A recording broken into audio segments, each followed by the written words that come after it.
भाई लोग, मेरे को एक चीज़ समझ में नहीं आ रही। पूरे नागपुर सिटी में इतना काम खराब है। ठीक है, काम खराब है। हम लोग एक एक दो दो रुपए के मतलब इन्हें लिए ऐसा तड़प रहे हैं। और कुछ लोग ऐसे हैं कि मतलब यानी इतना गलत फ़ायदा उठा रहे हैं। भाई 12-15 लाख की गाड़ियाँ मत लो। ये जो MH01, MH02, MH03, MH04 Pune passing, Mumbai passing गाड़ियाँ हैं ना, ठाणे पासिंग, पिंपरी चिंचवड़, ये खरीदो। और भाई मतलब यानी मैं क्या बोलूँ। एक बुकिंग मैंने उठाया, आया, मैंने 25 रुपीज़ किलोमीटर बोला, कस्टमर ने मना कर दिया। रेटिंग ख़राब थी, वैसे भी मेरे को चांस नहीं था कि कस्टमर बोलेगा कि हाँ ठीक है।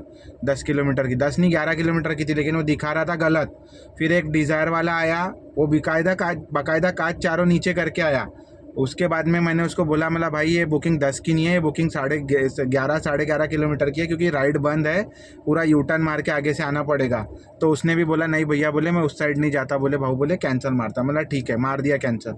थोड़ी देर बाद वही गाड़ी आई, MH01। बंदे ने आया मेरे सामने, आया, कांच ऊपर पहले चढ़े थे उसके, मैं उतर के गया उसकी गाड़ी पे, पूछा बोला एसी में जाएगा कि नॉन एसी में जाएगा, बोले नॉन एसी में आई। मतलब ठीक है। बंदे ने अपने साइड का कांच उतारा, लेकिन बाकी पूरे कांच नहीं उतारा। ठीक है।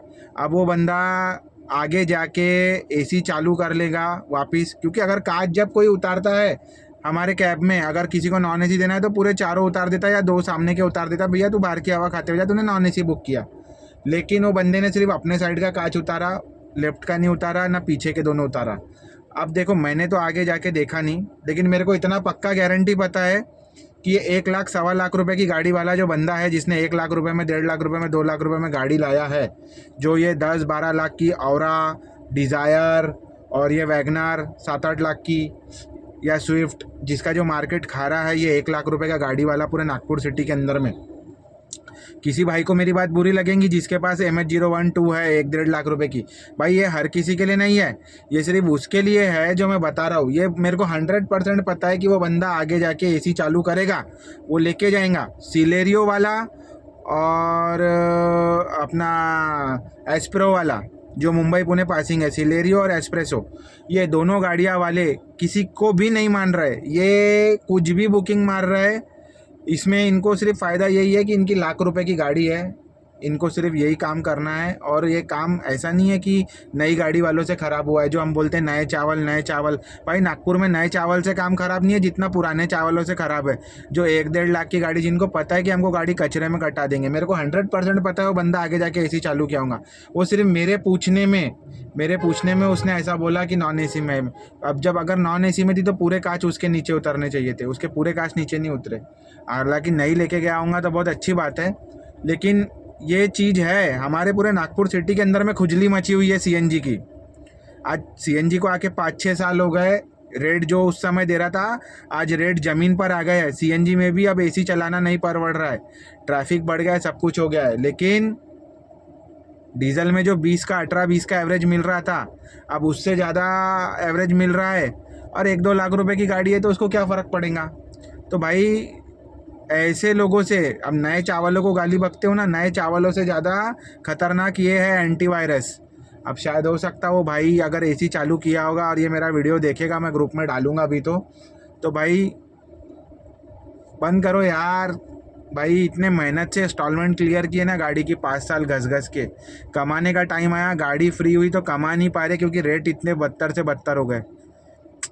भाई सही बता रहा ना, कुछ तो भी थोड़ा सोचो। भाई नॉन एसी में एसी कौन देता है।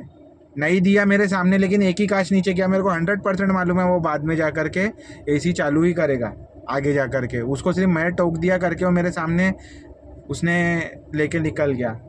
नहीं चालू करेंगे तो अच्छी बात है, क्योंकि बंदा इतना एटीट्यूड में बात कर रहा था ना। मेरे को बुकिंग आई ना जब, तो 9 किलोमीटर बताया 175 रुपीज़ में। ठीक है, मैं आया, मैंने उसको बोला, मतलब भाई 25 रुपीज़ लगेगा। बंदा तैयार हो गया था, बैठ गया। ठीक है, उसको बाद जब, लेकिन वो 9 रहता तो मैं 9 ही बताता, लेकिन वो मेरे को 9 दिखाया, लेकिन वो जहाँ से राइट है वो बंद है, आगे से यूटर्न है। मतलब भाई 11 किलोमीटर है बोला। तो बोलता है नहीं, बोले मतलब 275 होंगे 25 के रेट से। नहीं, बोले बहुत ज़्यादा हो रहे। मतलब ठीक है, उतर जाओ, कोई दिक्कत नहीं, कैंसिल कर दो। मतलब आप कैंसिल कर लो, कोई दिक्कत नहीं। तो ये हकीकत है अभी हमारे नागपुर सिटी के अंदर में, ये हकीकत है। और ये बहुत सारे भाई लोग जो है ये गलतियाँ कर रहे हैं। वो अंदर ही अंदर थोड़ा सा उनको शर्म आएगा, जो नॉन एसी में एसी दे रहे हैं उनको भी लगेगा कि नहीं हम लोग तो यही काम कर रहे हैं, लेकिन हमको पुर रहा है क्योंकि हमारी 1,00,000-2,00,000 रुपए की गाड़ियाँ है। लेकिन तुम्हारी ये 1,00,000-2,00,000 रुपए की वजह से उबर और ओला और रैपिडो जैसी कंपनियों को ये लगता है कि इस रेट पे भी ड्राइवर को पुरा रहा है। तो जो नई गाड़ी लेके काम कर रहा है, जिसके पास में पैसा है, जो नई गाड़ी परचेस कर सकता है, जो अच्छे से मेंटेन रख सकता है, उस इंसान का इस सारी चीज़ों में नुकसान हो रहा है। तो भाई थोड़ा सा सोच समझ के काम करो। तुम्हारे 1,00,000-2,00,000 रुपए की गाड़ी में प्रॉफिट निकल रहा है तो भी तुम उस हिसाब से चलाओ कि किसी तुम्हारे वजह से अगले बंदे को प्रॉब्लम ना हो। बंद करो यार ऐसा काम करना भाई, रिक्वेस्ट है हाथ जोड़ के तुम लोगों से। अब उससे ज़्यादा कुछ नहीं कर सकता मैं, कुछ बोल भी नहीं सकता। लेकिन ये हकीकत है फ़िलहाल की कंडीशन की, एक बुकिंग मार के बैठा हूँ 12 बजे से अभी तक के। बुकिंग आ नहीं रही है और आ रही है तो ऐसे आ रही है। ठीक है भाई, कोई बात नहीं, थैंक यू।